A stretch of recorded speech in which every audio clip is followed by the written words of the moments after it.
Benoît, Moussa, Boxman, comment vas-tu? Bah écoute, la forme, hein, j'ai hâte d'être samedi. Mais oui, oui, tout va bien. Je suis en forme. On se demande beaucoup quelle version de Benoît on va avoir samedi dans l'octogone. L'adversaire tout à l'heure nous a dit que tu étais un adepte de la guerre, qu'il disait un peu que tu savais faire que ça. Est-ce que ça va être différent? Non, je pense que ce qui craint va lui arriver, c'est qu'il va y avoir beaucoup de pression. Et voilà, moi je suis prêt à faire mon taf. J'ai beaucoup travaillé et je pense que le travail qu'on met en place avec Nico maintenant depuis quelques temps commence vraiment à payer, et j'ai hâte d'être samedi pour vous montrer tout ça et de faire abstraction de tout le reste. Ouais, je me sens bien, je me sens en forme, et voilà, j'ai juste envie d'y aller et de faire mon combat. Les amis, pour parier, c'est sur Unibet que ça se passe. Vous avez jusqu'à 100 € de bonus offert sur votre premier pari avec le code ActuMMA. Les paris sportifs sont interdits aux mineurs. Jouez avec modération. Bonjour Renan, Mounir pour Beurre FM. Ton adversaire est extrêmement confiant et parle même de te mettre le plus beau KO jamais mis à l'UFC Paris. Tu lui réponds quoi? Et ben on va voir samedi, hein. On va voir samedi. Merci. Salut Benoît, juste ici, j'ai envie de te questionner sur le statut d'underdog. Tu as souvent performé quand tu étais outsider, c'est le cas malgré le fait que tu sois au-dessus au classement et que tu as plus d'expérience. Qu'est-ce que tu penses de ce statut? Est-ce que ça t'enlève une pression et tu es à l'aise dans cette position? Bah, ils nous ont mis quasiment tous outsiders là, je crois, les Français. Donc c'était un peu le cas en 98. Maintenant, on va réitérer ça. Comme ça, on sera pas trop mal. Ok, et ils se ont l'air très confiants, mais tu fais partie d'une équipe qui justement réfléchit aussi beaucoup, que ce soit en termes de management ou à l'entraînement. Est-ce que vous avez, sans rentrer dans les détails, mais vous avez vu des choses qui vous ont mis en confiance pour accepter ce match-up malgré ce que peuvent dire pas mal de gens? Bah, clairement, la qualité du travail qui est mis en place avec Nico, l'équipe qu'on a maintenant, je pense que c'est du très solide et que ça va aller très loin, et qu'il y a une qualité, une manière de travailler individuellement et collectivement qui fait que je pense qu'on est tous très forts et qu'on on va briller samedi soir. C'est vraiment l'objectif. Dernière question pour moi, en cas de victoire, est-ce que tu as déjà préparé un call-out? Et aussi, est-ce que tu as un petit pronostic sur l'issue de ce combat? Quelque chose de précis, ou tu laisses voir les choses? Tu visualises tellement le combat que l'après-combat, tu le vois déjà quelque part, tu vois. Donc ça sortira quand ça sortira, mais il faut déjà faire le taf, hein. C'est étape après étape. Et le travail, ça va être un combat très engagé, une victoire samedi soir. Bonjour Benoît, Agnès pour Culture MMA.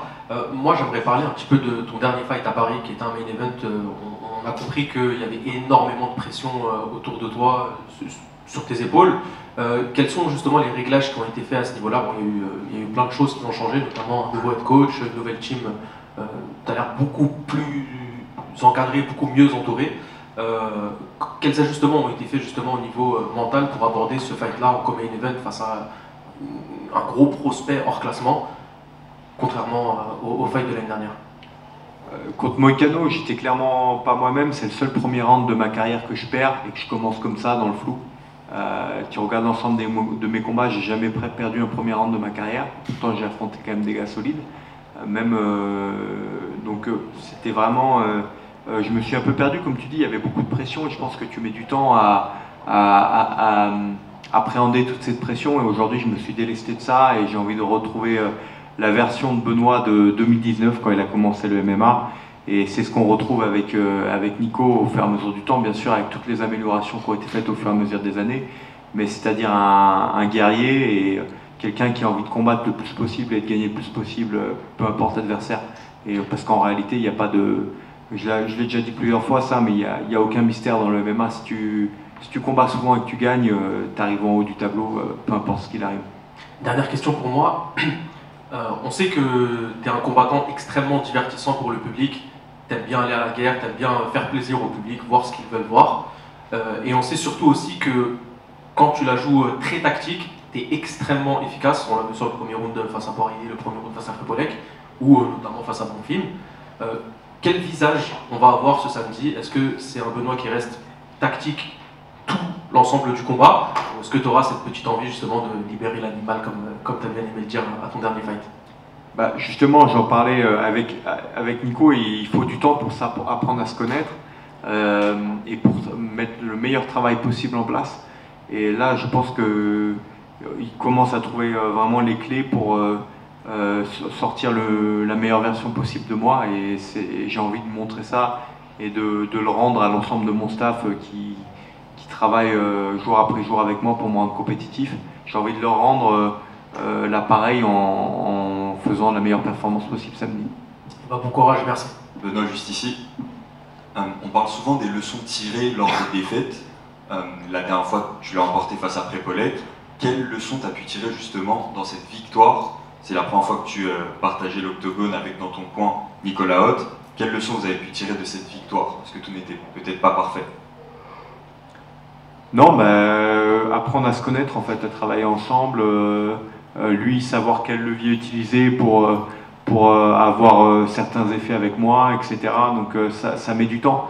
Je pense que vous l'avez vu aussi, et c'est un truc que j'ai remarqué aussi chez Nas, et ça fait partie aussi des raisons pourquoi je me suis dirigé vers Nicolas, c'est que j'ai vu que Nas, au fur et à mesure des combats avec Nico, il a réellement progressé.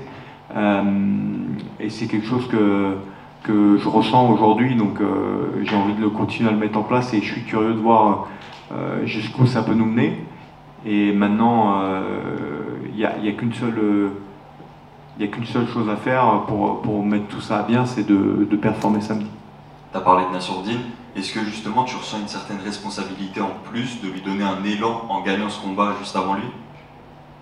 Nasso, il n'a pas besoin de moi. Il est très très bien préparé. Voilà, l'ensemble de l'équipe est très très bien préparé. Mais bien entendu, je vais faire mon taf, tout comme Will, tout comme Oumar, tout comme je pense l'ensemble des Français pour faire de cet événement un très bel événement. Bon courage pour ce week-end, merci beaucoup. Zachary Dantini pour Boxing Academy. Ça fait presque un an, jour pour jour, que tu es parti, tu as fait l'UFC de l'année dernière. Quand tu es revenu dans le quartier, que tu as vu tout ce que tu as pu voir l'année dernière, est-ce que ça t'a rappelé des mauvais souvenirs ou au contraire ça a été un élan de motivation? Non, comme je te le disais, je fais vraiment abstraction maintenant de tout ça. Je suis focalisé sur l'adversaire, sur ce qu'on a mis en place et sur la manière de gagner ce combat et de le détruire, tout simplement. Donc j'ai aussi des très bons souvenirs ici. Donc voilà, j'ai aucune problématique avec ça. On sait que tu es un soldat. Récemment aussi, tu as montré que tu voulais mettre beaucoup d'énergie à la guerre. Dans ton coin, tu as Smart Fight Nicolas Haute. Comment tu fais pour réussir à tirer le meilleur de ton côté soldat et le meilleur de son côté Smart Fight? Bah ça justement, c'est sa problématique à lui, entre guillemets. Enfin, c'est la nôtre, mais c'est comment garder un peu l'essence de ton combattant et en tirer le meilleur. C'est un travail qu'on met en place, comme je dis, ça met du temps, qu'on met en place maintenant depuis plus de 6 mois. Donc ça commence vraiment à porter ses fruits là maintenant au fur et à mesure du temps. Et tu arrives à te rendre compte de la différence sur ces mois que tu as passés entre le moment où tu allais à la guerre parce que tu n'avais pas trop de solutions et justement aujourd'hui, ou plutôt c'est des moments où tu dois te débrouiller tout seul, en sachant que si Nicolas est derrière toi, il pourra aussi t'aiguiller sur certains points?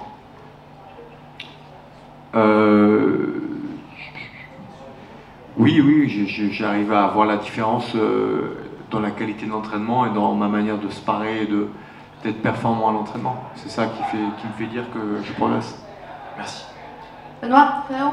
Sorry if I will repeat some question in English because I don't understand what people in French says. My mistake. You're number 13 in the ranking and you took a fight with number 15. So what does this fight can give you according to the ranking and going to the top? It's always about the way the fight goes, and to be honest, like I said in French a couple of times, MMA is all about fighting as much as possible and winning as much as possible.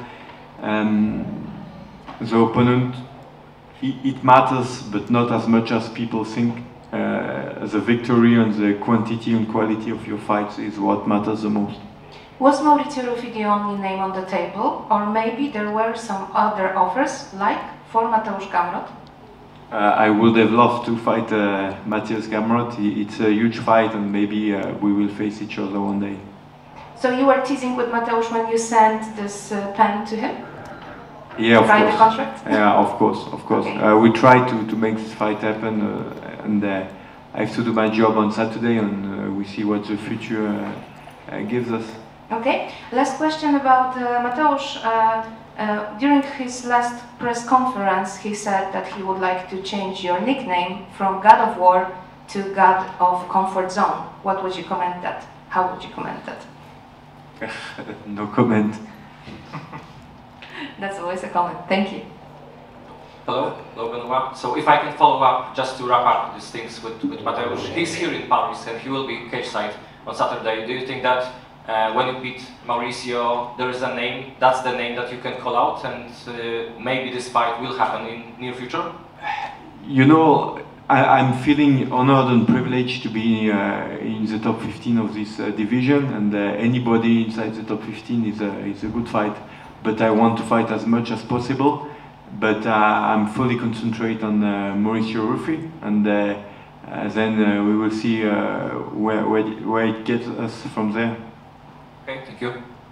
Benoît, ici, les questions du chat Twitch à MC Sport. La dernière fois que tu étais underdog face à un combattant brésilien, c'était face à Bonfim. Tu avais eu des mots très sincères sur lui. Tu disais, à l'époque, il avait mis un KO sur McKinney. C'est fou ce qu'un coup de genou sauté peut apporter comme hype, comme crédibilité. Est-ce que Mauricio Ruffi, on est sur le même cas pour toi? Quelqu'un qui a mis un KO sur un super petit retourné et qui aujourd'hui pourrait être un petit peu surcoté finalement par rapport à ce qu'il peut délivrer dans la cage? On va voir samedi. Hein. Et une autre question aussi, est-ce qu'il y avait des changements sur ton coin qui étaient prévus pour ce combat-là samedi justement? J'ai Nico, quoi. J'ai Nico qui est dans le coin comme au précédent fight. Christophe et Maxime. Donc par rapport au dernier fight, juste j'ai Maxime qui sera en plus dans le coin. Ouais. Et savoir également quel est le portrait que toi tu fais de Ruffi? Je sais que tu es un gros passionné d'événements, en général tu décodes assez bien les adversaires. C'est quoi vraiment les plus grandes menaces que tu peux, qui t'alertent chez Ruffi? Ruffi, je pense que c'est un combattant qui est assez complet, hein, et qui a ce style un peu de karaté et qui a du coup qui amplifie la puissance de ses frappes, ce qui fait qu'il est dangereux sur un coup et qu'il a ce style un peu imprévisible de va-et-vient, un peu type karaté. Donc voilà, c'est un gars qui est dangereux, mais je pense que je le suis aussi, donc on va voir qui va imposer sa volonté dans l'octogone. Et justement, dernière question, par rapport aux deux défaites avant Prépolé, qu'est-ce que tu as senti aussi une sorte de changement de perception du public? Est-ce que tu as l'impression que maintenant, limite, tu es passé de très bon combattant avec un parcours à quelqu'un qu'on a tendance à sous-coter, ou on aurait même oublié ce que tu as accompli par le passé? Oui, je pense que ça c'est normal, c'est le jeu. C'est pour ça, moi je m'en détache vachement aujourd'hui, parce que justement j'ai cette expérience, c'est le jeu des médias, d'aller toujours dans le... Comment on peut dire ça, d'aller dans le plus spectacle, le plus spectaculaire, toujours le plus mauvais et le meilleur, d'amplifier les événements. Et après, c'est un sport qui est très éphémère, où tout va très vite. Hein. Du jour au lendemain, tu peux passer du statut de GOAT à fraude, comme vous aimez employer comme terme. Donc, ouais, c'est un sport où tout va très vite. Les statuts changent très vite, et les têtes de ce sport changent très vite. Comme tous les sports à émotion, je pense. Merci. Moussa Boxmag, cette victoire de Prépolek, c'était quoi la sensation à chaud? Comme quand je gagne un combat, hein, la fierté du travail accompli et l'envie de continuer à travailler dans cette direction. Et comme tu as pu le dire, vous avez pas mal de fighters qui combattent cette soirée-là. Vous avez William, vous avez Mansour. Est-ce que ça a changé la dynamique de s'entraîner avec des camarades qui vont combattre la même soirée que toi? Ouais, c'est un plaisir de pouvoir, si je peux partager le main et le co-main event avec Nassor chaque année, ça me va très bien. oui, c'est un plaisir et un honneur de pouvoir combattre à Paris, parce qu'on a attendu tous très longtemps avant d'avoir l'UFC ici. Et puis, oui, un privilège de pouvoir combattre avec certains membres de la team haute et puis certains membres de la BTT comme Oumar. Donc, oui, c'est une fierté et une envie aussi collective de bien faire. Mais on sera seul dans l'octogone et on s'est déjà aidé au préalable dans la préparation en se parlant ensemble sur des thématiques, sur des choses qui peuvent être intéressantes pour l'un comme pour l'autre. Donc maintenant, il n'y a plus qu'à mettre tout ça en lumière samedi. Dernière question pour moi. J'ai l'impression d'avoir un Benoît Saint-Denis plus calme que d'habitude, très posé, très réfléchi dans ce qu'il dit, et pas du tout dans le trash talk ou dans autre chose. Est-ce que c'est quelque chose qui va se retranscrire dans l'octogone? Oui, en fait, ce que je disais, c'est que ça met du temps à enlever la pression, parce que tu te rends compte au fur et à mesure du temps que, en réalité, à part ta famille, tes amis proches, lors d'une victoire, voilà, la défaite elle est orpheline, c'est ça qu'on dit souvent, et la victoire elle a 1000 pères, et c'est un peu le cas. Tu t'en rends compte durement, dans la dureté, parce que c'est avec le temps, l'expérience, et donc tu arrives à faire abstraction de pas mal de choses. Et il faut réaliser pourquoi aussi tu t'es engagé dans ce chemin initialement. Initialement, tu as quitté l'armée pour un combat pour 300 balles avec 2 mois de préparation en 2019, avec 6 mois de MMA de pratique. Et initialement, je l'ai fait parce que j'avais envie de me tester et de montrer que je suis un guerrier et que je peux devenir le meilleur combattant possible et devenir une meilleure personne. Et voilà, revenir un peu à ces basiques et à ces choses qui sont plus essentielles que le reste. Je te remercie. À de te revoir dans l'octogone. Azina Bolda pour Hypercut. Pour rebondir sur l'actualité, une émission Netflix a été dévoilée qui sortira très bientôt avec ta présence, la présence de Cyril Gann, Cédric Doumbé. Comment ça s'est passé et est-ce que tu as du soutien, j'imagine, de la part de Cyril et Cédric vis-à-vis de ton combat ce samedi? Oui, j'ai appris à les connaître pendant l'émission. Voilà, j'ai bien aimé les discours et les discussions que j'ai eues avec eux. Il y a Cyril aussi qui a une très très grosse échéance et qui est plus que déterminé. Je peux vous dire que je pense qu'il va nous faire quelque chose de bien prochainement. Et voilà, donc c'était une expérience enrichissante. Merci. Salut Benoît Lorenzo pour Actu MMA. Je voulais savoir tout simplement, est-ce que tu aimerais une revanche face à Moïcano, en sachant que comme tu l'as expliqué, c'est des conditions qui étaient compliquées ce soir-là, et avec quelques ajustements, peut-être que tu pourrais récupérer cette victoire face à Moïcano. Oui, clairement, ça fait partie des combats qui m'intéressent, mais comme je le disais, l'honneur et le privilège d'être dans le top 15 de cette KT, c'est qu'il y a des combats de fous furieux dans l'ensemble du top 10. Donc même du top 12, et voilà, et même tu vois quand tu as un mec qui est on va dire 15e, 16e, ils savent pas trop le mettre en fonction de si Alvarez fait le poids ou pas.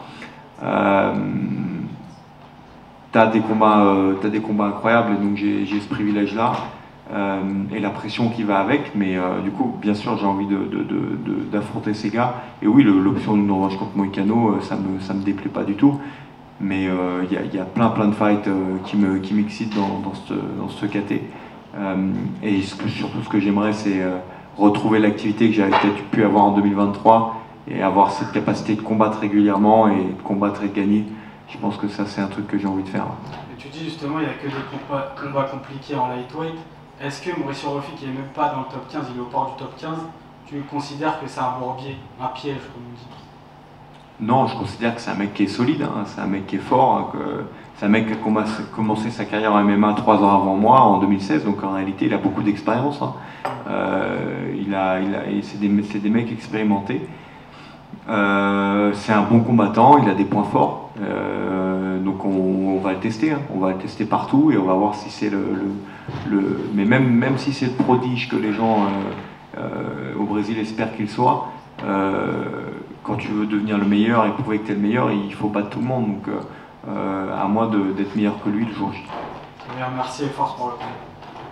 Benoît, si jamais tu as l'occasion dans le combat de le mettre au sol, mais que tu vois qu'il est quand même vachement dangereux et qu'il essaie de se relever et que ta seule option c'est de le maintenir, un peu à la Hamza contre Duplessis sans trop faire de dommages. Ça, c'est un truc que tu pourrais faire, mais ça te permet de gagner le combat, ou c'est juste pas dans ton ADN et tu voudras toujours progresser et faire du dommage quitte à prendre des risques. Bah après, t'as ton naturel. Après, moi, je pense que j'ai un style de grappling qui fait que, quoi qu'il arrive, il y aura des choses qui vont se produire au sol, que ce soit des dangers au niveau de la soumission, au niveau de la frappe. Donc, même en maintenant l'adversaire fermement au sol. Donc, ça peut aller partout, ça peut aller dans plein de domaines. Mais je pense que vous allez être surpris. Il y a plein de choses à exploiter. Et je sais ce que lui a envie de faire. Je pense que lui, sait aussi ce que j'ai envie de faire, globalement. Et comme je disais, c'est vraiment celui qui va avoir la capacité d'imposer pendant le plus de temps possible dans l'octogone sa manière de voir les choses. J'ai envie de dire qu'il va s'imposer. Merci. Benoît, dernière question. Mauricio, lui, n'a pas du tout hésité à donner un prono. Il a même donné un prono assez sanglant en disant qu'il allait mettre le plus beau KO de l'histoire au premier round. Est-ce que toi, tu as un prono à nous donner et qu'est-ce que tu pourrais nous dire pour nous mettre justement l'eau à la bouche? Que ça va être le combat le plus étouffant physiquement pour lui de sa carrière. Merci à tous. Merci à tous.